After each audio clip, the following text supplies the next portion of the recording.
এইখানে দেখেন স্বাস্থ্যমন্ত্রী, তারপরে আমাদের স্বরাষ্ট্রমন্ত্রী, অনেক মন্ত্রী নাই, মন্ত্রীদের চেয়ার সব খালি। এবারে আপনার সহযোগিতা চাচ্ছি মাননীয় স্পিকার।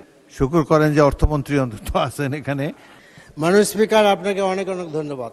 আমি লক্ষ্য করছি বাজেট অধিবেশনে অধিকাংশ সময় আমাদের অধিকাংশ মন্ত্রীরা থাকেন না। এটা তো আমরা আসলে এত নোট করে নিয়ে আসি, আমাদের সরকারি দল বিরোধী দল সকলে বক্তব্য দেন।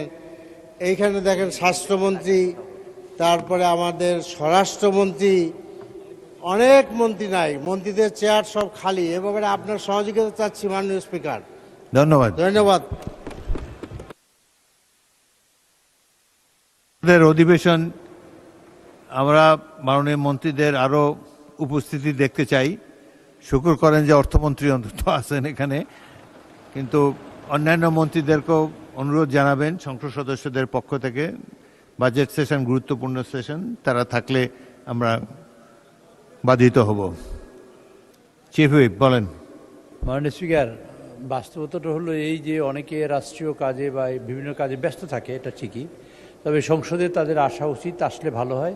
কিন্তু মাননীয় অর্থমন্ত্রী আগাগোড়া এখানে উপস্থিত আছেন, কারণ বাজেট সংক্রান্ত বিষয়ে সব বিষয়ে যে কথা বলা হয়, সকল কথা শেষ কথা গিয়ে অর্থমন্ত্রী বলবেন। স্বাস্থ্য খাতেও বলবেন, বিদ্যুৎ খাতের কথাও বলবেন, পুলিশের কথাও বলবেন, আইনের কথাও বলবেন, সব কথাই অর্থমন্ত্রী বলবেন মাননীয় স্পিকার। সে কারণে মাননীয় অর্থমন্ত্রী প্রেজেন্ট থাকেন। মাননীয় আমাদের মহাসচিব এবং এলজেডি মন্ত্রী মহোদয় তিনি সবসময় উপস্থিত থাকেন, অন্যান্য মন্ত্রীও থাকেন। তবে আমি আশা করব অন্যান্য যেসব মন্ত্রী এখানে উপস্থিত থাকেন না, তারা যেন উপস্থিত থাকেন এবং সংসদকে উপভোগ করেন, এবং বিরোধী দল না, সরকারি দলের যেসব সদস্য যেসব কথা বলেন সেগুলো মনোযোগ সহকারে শুনেন এবং সেগুলো যেন সমস্যা সমাধানের ব্যাপারে তারা অগ্রগণী ভূমিকা পালন করেন। মাননীয় স্পিকার, আপনাকে ধন্যবাদ।